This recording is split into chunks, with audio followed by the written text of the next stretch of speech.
You check an app on your phone that adds up everything you own and everything you owe. The number that comes back is smaller than you hoped. Maybe it's negative. Maybe it's a few $100s. You close the app and tell yourself it doesn't matter yet. But it does matter. Because your net worth isn't just a number. It's a switch. And there are exactly 3 points on the way up where that switch flips something in how you think, how you spend, and how you see money itself. Most people assume wealth grows in a straight line. Work harder, earn more, watch the number climb steadily, feel steadily better about it. That's not how it works. Net worth doesn't feel linear. It feels like a series of doors. You spend years pushing against one. Nothing happens. Nothing happens. And then it swings open. And the room on the other side looks completely different. 3 doors matter more than the rest. Not because the numbers are magic, but because on the other side of each one, your relationship with money quietly rewrites itself. And almost nobody warns you it's coming. The first door is $1,000. That number sounds almost too small to matter. But the Federal Reserve's Survey of Consumer Finances has tracked this for decades. And the data is blunt. A huge share of American households cannot cover a $400 emergency without borrowing or selling something. So $1,000 in savings isn't a rounding error. It's the difference between an emergency being a story you tell later and an emergency that spirals into debt. Here's what actually changes at $1,000. It's not the money itself. It's the decision-making underneath it. Behavioral economist Richard Thaler built an entire framework called mental accounting to describe this. Thaler showed that people don't treat money as one interchangeable pool. They sort it into mental buckets. Rent money, grocery money, emergency money, and the existence of a labeled emergency bucket changes behavior even before it's ever spent. Once you have $1,000 sitting there with a job to do, small disasters stop being financial disasters. A flat tire is an inconvenience instead of a crisis. A vet bill gets paid instead of ignored. You stop making decisions from a place of panic, and panic is expensive. People without a buffer pay late fees, overdraft charges, and high-interest credit card debt simply because they had no other option in the moment. Picture the version of you without that buffer. Your car won't start on a Tuesday morning. You don't have $600 sitting anywhere. So it goes on a credit card at 24% interest. And now you're not just paying for a repair. You're paying rent on the fact that you had nothing saved. Now picture the version of you with $1,000 set aside. Same broken car, same $600 bill. You pay it, the balance drops back down, and by Friday you've mostly forgotten it happened. The car problem was identical in both scenarios. The financial damage wasn't. That gap is the entire value of the first door, and it has nothing to do with how much you earn. The first $1,000 doesn't make you rich. It makes you calm enough to stop bleeding money on the cost of having none. The second door is much further away and much harder to open. $100,000. Charlie Munger, Warren Buffett's longtime business partner, said something that has stuck with an entire generation of investors. The first $101,000 is brutal. He wasn't being poetic. He meant it mathematically. Below 6 figures, almost all of your net worth growth comes from one source: the money you personally put in. Compounding hasn't done anything for you yet, because compounding needs a meaningful base to compound on.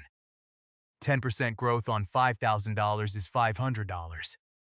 10% growth on $100,000 is $10,000. Same return, wildly different outcome, and the only reason for the gap is toss time and accumulated principal. This is where most people quietly give up, not because they fail, but because the math feels rigged against them for years. You save, you invest, and the account barely seems to move. That's the trap of exponential curves. They look almost flat at the start, and then bend sharply upward later, and most people close the browser tab before the bend ever arrives. Picture two coworkers who start saving the exact same month. One grinds out every raise into their account for 8 straight years to cross $100,000. The other coworker started 2 years earlier with the same contributions. By year 15, that 2-year head start isn't a small edge anymore. Thanks to compounding, it can be worth tens of thousands of dollars more, simply because that money had more years to grow on top of itself. Nothing dramatic happened in either account in any single month. The gap is invisible until, suddenly, it isn't. Once you cross $100,000, growth stops depending only on your paycheck. The account starts making meaningful money on its own, in the background, whether you're paying attention or not. The third door is the one everyone fixates on, and the one that surprises people the most once they reach it. $1,000. Here's the twist. Culturally, $1 million is treated like a finish line, the number that means, made it. Thomas J. Stanley spent years researching actual millionaires for his book, The Millionaire Next Door, and what he found broke the stereotype completely. Most millionaires don't drive luxury cars. Most don't live in the biggest house on the block. Most look, from the outside, almost exactly like everyone else.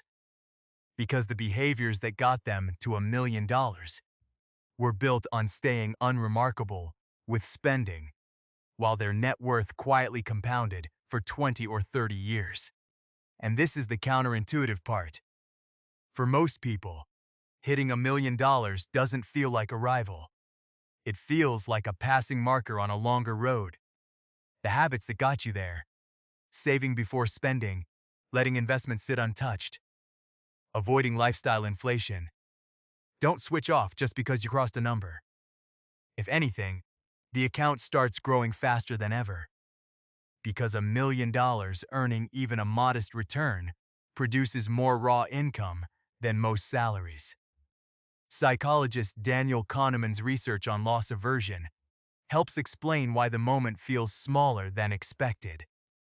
Kahneman found that people feel the pain of losing money roughly twice as intensely as the pleasure of gaining the same amount.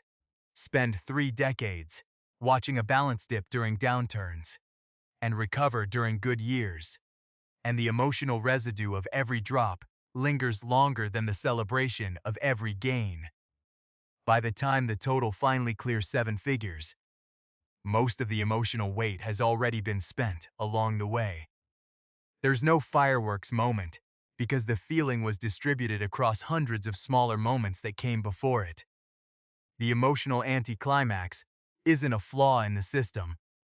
It's proof the system is working exactly as it should. Quietly, in the background, without needing your permission every day. So walk through what this actually looks like for you. Right now, you might be somewhere before that first door, watching every dollar and wondering if any of this applies yet. It does. The $1,000 buffer isn't a milestone you save someday.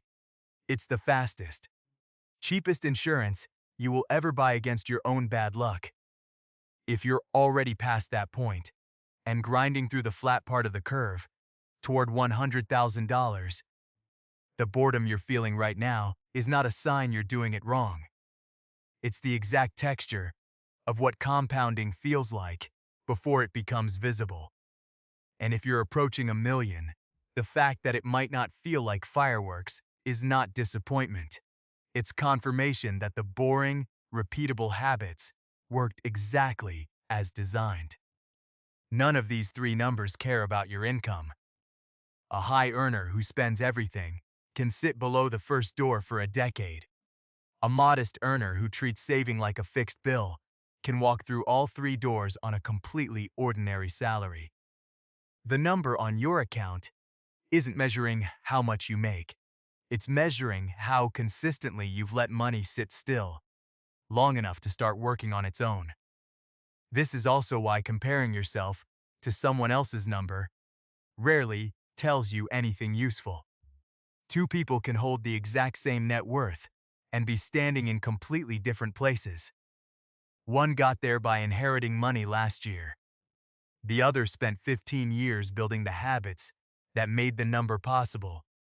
The automatic transfers, the account they never touched, the raises that went into savings instead of a bigger apartment.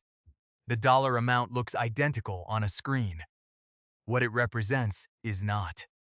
That's the real reason these three doors matter, more than any single milestone influencers love to talk about. They're not about the size of the number. They're about what had to be true about your behavior for the number to exist in the first place.